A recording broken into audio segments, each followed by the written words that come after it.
Précédemment, nous avons abordé le sujet du campement. D'ailleurs, si vous n'avez pas vu les précédents épisodes, je vous invite fortement à les visionner. Dans cet épisode, nous allons aborder le sujet de la survie en région tropicale. Bon, avant toute chose, je tiens à vous rappeler que la majeure partie des informations présentes dans cette série d'épisodes proviennent du livre Aventure et survie, écrit par John Wiseman, ancien militaire et instructeur. Dans la jungle, tout pousse et prospère, y compris les maladies et microbes qui se développent à un rythme inquiétant. La nature fournit eau, nourriture et matériaux divers pour construire des abris. Populations d'indigènes ont vécu là pendant des milliers d'années, suite à la chasse et à la cueillette, mais les nouveaux venus devra peut-être attendre longtemps avant de s'accoutumer aux conditions de la jungle. Les indigènes ne portent presque rien, sinon des ornements, mais l'étranger non aguerri aux insectes et aux sangsues et peu accoutumé à se mouvoir dans une végétation aussi dense doit rester aussi couvert que possible. Les vêtements sont vite saturés par la sueur, mais c'est préférable aux piqûres, morsures et égratignures de toutes sortes. Ne retirez jamais vos vêtements avant la halte, mais dans une humidité de 80 à 90%. À l'exception des hautes altitudes, les régions équatoriales et subtropicales sont caractérisées par des températures élevées, de très fortes précipitations à une humidité oppressante. À basse altitude, les variations de température sont rarement supérieures à 10 degrés Celsius. À une altitude supérieure à 1500 mètres, il peut geler la nuit. La pluie rafraîchit un peu, mais dès qu'elle cesse, la température remonte rapidement. Les précipitations sont lourdes, accompagnées d'éclairs et de tonnerres. La pluie frappe le couvert des arbres, transformant les filets d'eau en torrents, et tout aussi soudainement cesse. De violentes tempêtes surviennent généralement vers la fin de l'été. Tornades, cyclones, typhons se forment au-dessus de la mer et envahissent les terres, accompagnés de raz-de-marée, semant la dévastation. En établissant votre campement, soyez sûr d'être à l'abri de toute inondation. Les vents dominants déterminent une variation entre l'hiver et l'été. Une saison sèche, une pluie par jour, et une saison humide, la mousson, avec pluie continuelle.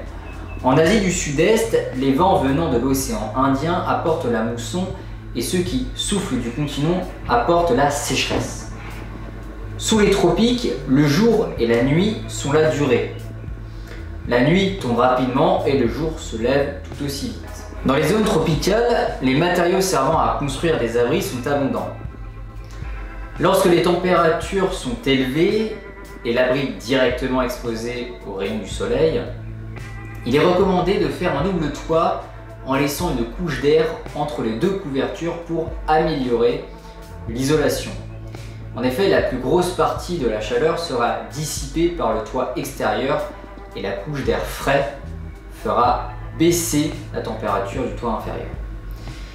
La distance à respecter est de 20 à 30 cm. Un double toit constitué de toiles, même perméables, peut même arrêter la pluie s'il forme un angle assez prononcé. Prenez également du bois mort non abattu et grattez la couche extérieure pour démarrer votre feu. Le bambou sec fait un excellent amadou. Vous trouverez une abondance de fruits, de racines et de feuilles. Bananes, papayes, mangues et figues sont faciles à reconnaître.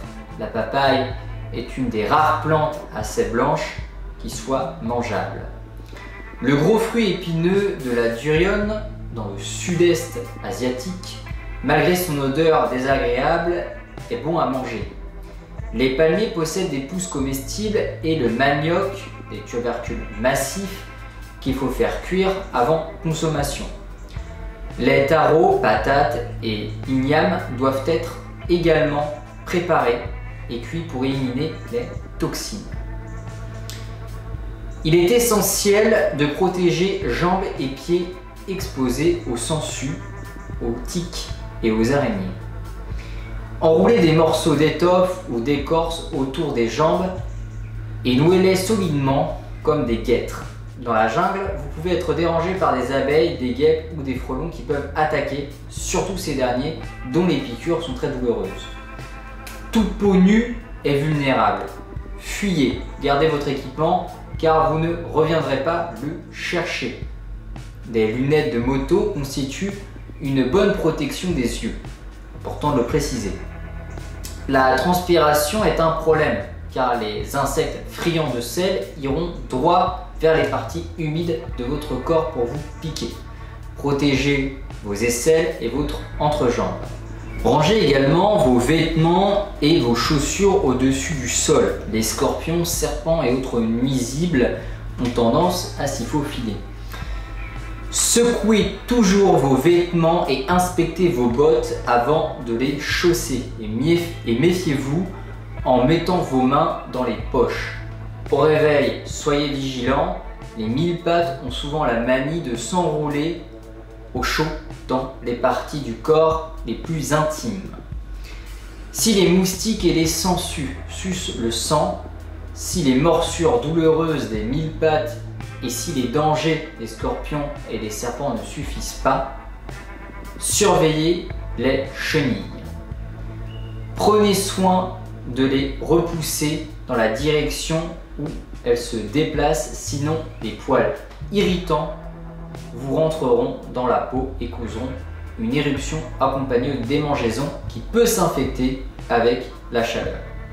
Portez si possible un filet autour de la tête ou nouez un t-shirt ou un maillot, notamment à l'aube et au crépuscule. Prenez une bande de tissu assez longue pour pouvoir être nouée autour de votre tête et large de 45 cm.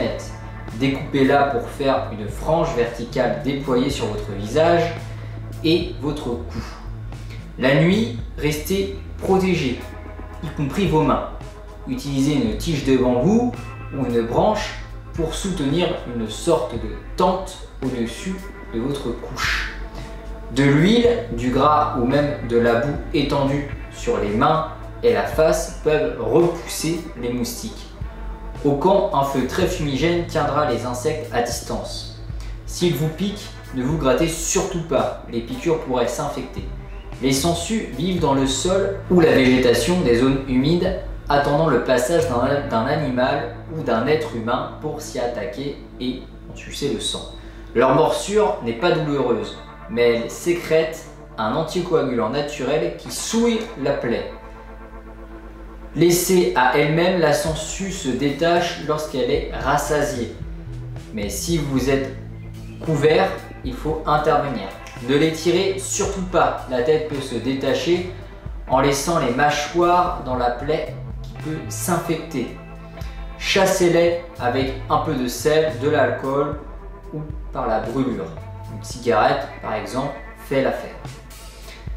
Attention au candiru, ce minuscule poisson-chat d'Amazonie, long d'environ 2,5 cm, très mince et presque transparent, suce le sang des ouïes des autres poissons. On dit qu'il est capable de remonter à la nage l'urètre d'une personne qui urine dans l'eau pour finir coincé contre la colonne vertébrale. Il y a peu de risques que cela arrive, mais les conséquences pourraient être terribles. Couvrez vos parties génitales et n'urinez surtout pas dans l'eau. Bien, j'espère que les informations relatives au sujet de la survie en région tropicale vous auront été utiles. Évidemment, je ne vous ai partagé qu'un résumé du sujet afin que cette vidéo reste digeste. Pour plus d'informations, je vous invite à aller voir mon site internet dont le lien est en description de cet épisode.